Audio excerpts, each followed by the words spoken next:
যদি আপনি দেখতে চান স্বচক্ষে দেখবেন বৃহস্পতিবার এবং সোমবার যে সিয়ামের ফজিলত রয়েছে, এদিনে ইফতারের কি বাস্তব চিত্র। আইয়ামে 20 সিয়াম, আরবি মাসের 13, 14, 15 যখন তারা এই সিয়ামগুলো রাখে, সেখানে ইফতারের কোনো অভাব থাকে না, নিজের টাকায় কিনে খেতে হয় না। আল্লাহু আকবার। আরো বাস্তব চিত্র রমজান মাসের কথা লেখে বলে শেষ করা যাবে না। কথা বুঝতে পারলেন? তাহলে এটা কিসের ফল? কথা বলেন না। রাসূল সাল্লাল্লাহু আলাইহি ওয়াসাল্লামের দোয়ার বরকত। অথচ আজকে আমাদের মধ্যে কেউ কেউ আছি, আমরা কথায় কথায় সৌদি, মদিনা, মক্কাকে গালিগালাজ করি, এরকম আছে না কেউ? কেন গালি দেই? গালি দেওয়ার কারণ উল্লেখ করি আমরা। কি? সেখানে কনসার্ট চালু করা হয়েছে, সেখানে মেয়েদের ড্রাইভিং ছিল না, ড্রাইভিং লাইসেন্স বৈধতা দেওয়া হয়েছে, সেখানে পাপের সয়লাভ হয়ে যাচ্ছে। এই কারণে আমরা তাদেরকে গালিগালাজ শুরু করি। ও ভাই, মনে রাখবেন, মক্কা মদিনা চিরদিন নিরাপদ। মক্কা মদিনা, ব্যক্তি যদি দোষ করে, ব্যক্তির দোষ কি দেশের উপরে পড়বে? ভাই ভাই, আমাদের বাংলাদেশের স্বৈরাচারী শাসক শেখ হাসিনা নির্যাতন, অপরাধ, অন্যায়, আলেম ওলামা সবাইকে নির্যাতন করতে করতে এই 16-17 বছর যাবত শুধু ওই দল বাদ দিয়ে সব দল যত নির্যাতনের শিকার, কেউ ঘর ছাড়া, কেউ বাড়ি ছাড়া থেকেছে, ঘরে থাকতে পারে নাই। এরকম স্বৈরাচারী এর থেকে বাংলাদেশে মনে হয় ইতিপূর্বে একটাও ছিল না। কথা বলেন ঠিক কিনা? কি মিথ্যা বললাম? তো এখন দেশ শেখ হাসিনা অন্যায় করেছে, এই কারণে ওকে আমরা সহ্য করি না, আউট করে দিয়েছি দেশ থেকে জনগণ, তাই তো? তাই বলে কি আমার দেশটাকেও ওই ভারতে পাঠাই দিব? অন্যায় করেছে শেখ হাসিনা, করে করে দেশটা নষ্ট করে ফেলেছে, তো এখন শেখ হাসিনার সাথে দেশকেও দিয়ে দিব? আমার বাংলাদেশকে মাতৃভূমিকে আমি গালি দেব? বুঝেন নাই?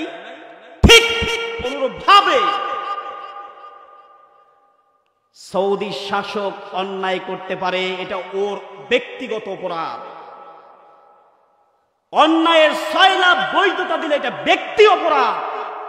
কিন্তু মক্কা মদিনাকে গালিগালাজ করা যদি কেউ করি, কথায় কথায় সৌদি বিদ্বেষ প্রমাণ করি, ওই ব্যক্তির ঈমানের মধ্যে অবশ্যই ঘাটতি আছে। কথা বলেন ঠিক কিনা?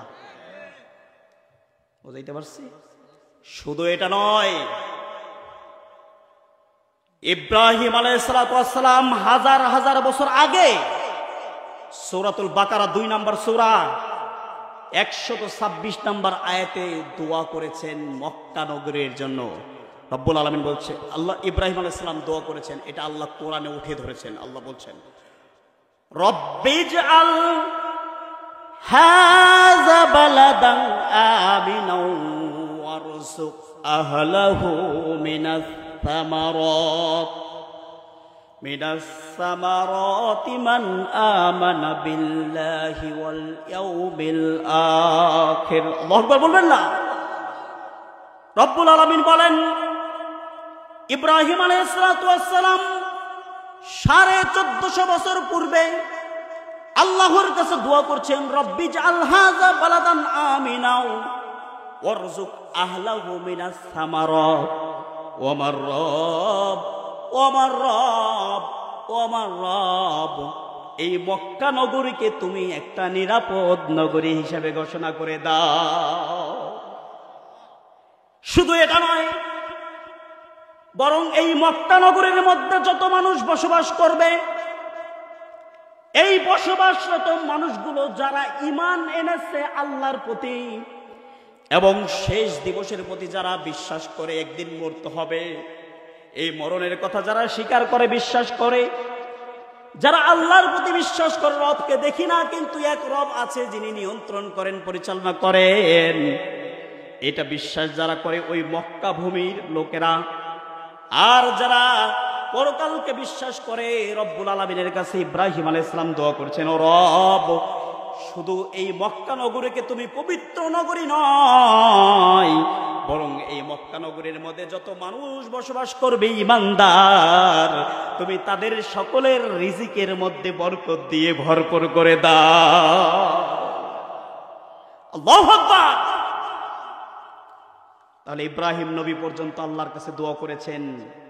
তাহলে এখান থেকেও প্রমাণ পেলাম মক্কা মদিনা দুইটাই বরকতের জায়গা। কথা